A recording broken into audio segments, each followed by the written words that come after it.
वीर शासन जयंती पर्व। भगवान महावीर को केवल ज्ञान वैशाख शुक्ल दशमी को प्रकट हो चुका था, किंतु गंधर के अभाव में 66 दिन तक भगवान की दिव्य ध्वनि नहीं खिरी। इंद्र द्वारा इंद्रभूति गौतम को समवसरण में लाया, जहां उनका मान भंग हुआ और भगवान की दिव्य ध्वनि खिरनी शुरू हो गई। वर्धमान प्रभु ने श्रावण मास के कृष्ण पक्ष की प्रतिपदा के प्रातः काल के समय अभिजित नक्षत्र में समस्त संशयों को छेदने वाले दुंदुभी शब्द के समान गंभीर दिव्य ध्वनि के द्वारा शासन की परंपरा पर चलने के लिए उपदेश दिया। यह दिन को वीर शासन जयंती पर्व कहते हैं। यहाँ यह प्रश्न उपस्थित होता है कि वीर प्रभु की दिव्य ध्वनि के लिए गंधर के बिना 66 दिन तक क्यों रुकना पड़ा। भगवान महावीर स्वामी 30 वर्ष की आयु में जबकि चंद्रमा उत्तरा फाल्गुनी नक्षत्र पर था, तब मगसिर वदी दशमी के दिन दीक्षाली वन को चले गए और उन्होंने 12 वर्ष तक अंशनादिक 12 प्रकार का तप किया। तत्पश्चात वे विहार करते हुए ऋजुकूला नदी के तट पर स्थित जृंभिक गांव के समीप पहुंचे। वहां 2 दिन के उपवास का नियम कर वे सालवृक्ष के समीप स्थित शिलातल पर आतापन योग में आरूढ़ हुए। उसी समय वैशाख सुदी दशमी जबकि चंद्रमा उत्तरा फाल्गुनी नक्षत्र में स्थित था, तब शुक्ल ध्यान को धारण करने वाले वर्धमान जिनेन्द्र घातिया कर्मों के समूह को नष्ट कर केवल ज्ञान को प्राप्त हुए। उसी समय इंद्र की आज्ञा से कुबेर ने समवशरण की रचना की, लेकिन गंधर के अभाव में 66 दिन तक प्रभु की वाणी नहीं खिरी। भगवान मौन विहार करते हुए वे राजगृह नगर आए। नियमानुसार तो जहां तीर्थकरों को केवल ज्ञान प्राप्त हुआ, वहां तत्काल बाद उनकी दिव्य ध्वनि खिरने लगती है, पर भगवान महावीर इसके उपवाद स्वरूप है।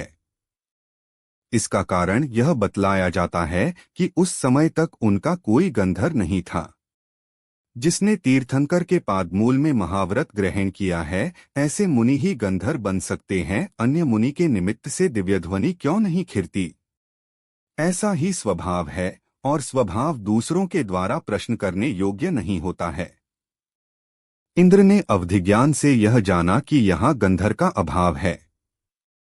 भगवान की दिव्य ध्वनि को पूर्णतः धारण करने में समर्थ और उनका पट्ट शिष्य बनने के योग्य वेद पाठी इंद्रभूति गौतम है। उनके 500 शिष्य थे। तब इंद्र वृद्ध ब्राह्मण के वेश में इंद्रभूति के आश्रम में पहुंचा। इंद्र ने इंद्रभूति गौतम के समक्ष एक छंद प्रस्तुत किया एवं अपने को महावीर का शिष्य बताते हुए उसका अर्थ समझने की जिज्ञासा प्रकट की।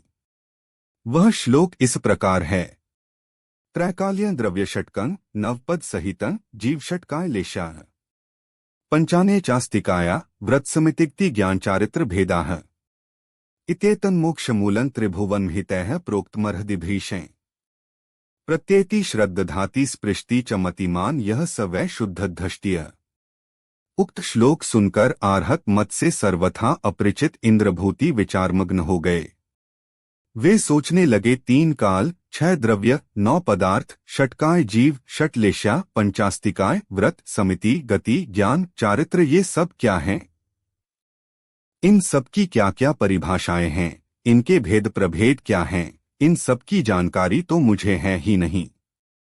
श्लोक का इतना अर्थ बताने से तो काम चलेगा नहीं कि द्रव्य 6 होते हैं, पदार्थ 9 होते हैं, जीव षट्काय होते हैं, लेशाएं 6 होती हैं। यदि इसने उनके नाम पूछे तो कैसे बताऊंगा? यह उनकी परिभाषाएं भी तो पूछ सकता है। जब तक इन सब का ज्ञान मुझे नहीं है, तब डॉट तक मैं इसे क्या बताऊं? पर इनकार भी कैसे करूं, यह क्या सोचेगा? वृद्ध ब्राह्मण वेशधारी इंद्र ने उनके चेहरे पर आते उतार चढ़ाव को स्पष्ट अनुभव किया और उनकी दुखती रग को दबाते हुए बोले, क्यों, क्या सोचने लगे? क्या मुझे महान विद्वान इंद्रभूति के दरवाजे से भी निराश लौटना होगा? उक्त वाक्य से इंद्रभूति के दर्प को कुछ चोट लगी, पर अपने तत्संबंधी अज्ञान को दर्प में दबाते हुए इंद्रभूति ने कहा, इस संबंध में मैं तुम्हारे गुरु से ही चर्चा करूंगा। चलो, वे कहाँ हैं? मैं उन्हीं के पास चलता हूँ। इंद्रभूति गौतम ने श्लोक का अर्थ तो उस समय नहीं बताया, लेकिन महावीर प्रभु के समवशरण में अपने 500 शिष्यों सहित पधार गए और समवशरण के निकट आते ही उनके विचारों में कठोरता का स्थान कोमलता ने ले लिया। समवशरण के द्वार पर स्थित मानस्तंभ की ओर देखते ही उनका मान गल गया और उनका तम गत हो गया।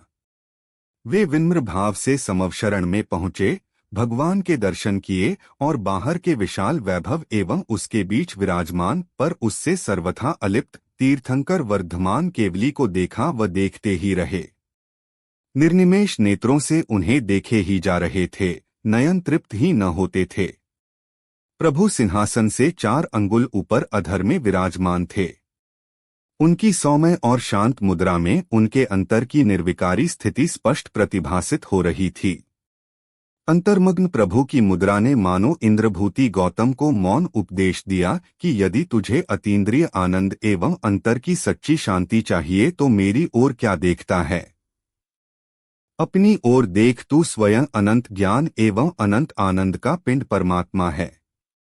अंतरोन्मुख महावीर की अंतरोन्मुखी होने हेतु मौन प्रेरणा पाकर इंद्रभूति भी अंतरोन्मुख हो गए, अंतर में चले गए और जब बाहर आए तब उनके चेहरे पर अपूर्व शांति झलक रही थी। उसी समय इंद्रभूति गौतम ने जैनेश्वरी दीक्षा धारण की और अनेक प्रकार से महावीर स्वामी की स्तुति की। उन्हें गंधर पद की प्राप्ति हुई और वे प्रथम गंधर कहलाए। उसी समय 18 महाभाषा और 700 लघुभाषा सहित दिव्य ध्वनि खिरने लगी।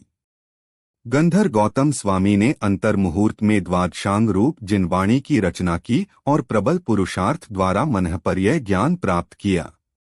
वह सौभाग्यशाली दिन था श्रावण कृष्ण प्रतिपदा का। उस दिन भगवान का उपदेश आरंभ हुआ था। आज भी सारे भारतवर्ष में उस दिन वीरशासन जयंती मनाई जाती है। गौतम अपनी योग्यता से महावीर के प्रमुख शिष्य व प्रथम गंधर बने। उनके अतिरिक्त 10 गंधर और थे, जिनके नाम इस प्रकार है: 1 अग्निभूति, 2 वायुभूति, 3 शुचिदत्त, 4 सुधर्म, 5 मानुष्य, 6 मौर्यपुत्र, 7 अकंपन, 8 अचल, 9 मेदार्य और 10 प्रयासः। उसके बाद भव्य जनों के प्रबल पुण्योदय से उनका विहार काशी, कश्मीर, कुरु, मगध, कौशल, कामरूप, कच्छ, कलिंग, कुरुजांगल, किष्किंधा, मलदेश, पांचाल, केरल, भद्र, चेदी, दशार्ण, वंग, अंग, आंध्र, कुशीनगर, मलय, विदर्भ, गौण आदि अनेक स्थानों पर हुआ। इस प्रकार तीर्थंकर भगवान महावीर का संपूर्ण भारतवर्ष में लगभग 30 वर्ष तक धर्मोपदेश व विहार होता रहा। उनके विहार की अधिकता के कारण भारत का एक बहुत बड़ा भूभाग ही बिहार के नाम से जाना जाने लगा। श्रावक शिष्यों में मगध सम्राट महाराजा श्रेणिक बिंबसार प्रमुख थे। उनके कर्मठ शिष्य परिवार में 14,000 साधु, 36,000 आर्यिकाएं, 1 लाख श्रावक और 3 लाख श्राविकाएं थीं। वैसे उनके अनुयायियों की संख्या तो अगणित थी। अंत में विहार करते हुए भगवान महावीर पावापुर पहुंचे। वहां उन्होंने विहार और उपदेश से विराम ले योग निरोध कर शूलध्यान की चरमावस्था में आरूढ़ हो कर्मों के अवशेष 4 अघातिया कर्मों का भी अभाव कर अंतिम देह का पूर्णतः परित्याग कर निर्वाण पद प्राप्त किया। वीर शासन जयंती पर्व का संक्षेप में वर्णन पूर्ण हुआ। जिनवाणी माता की जय।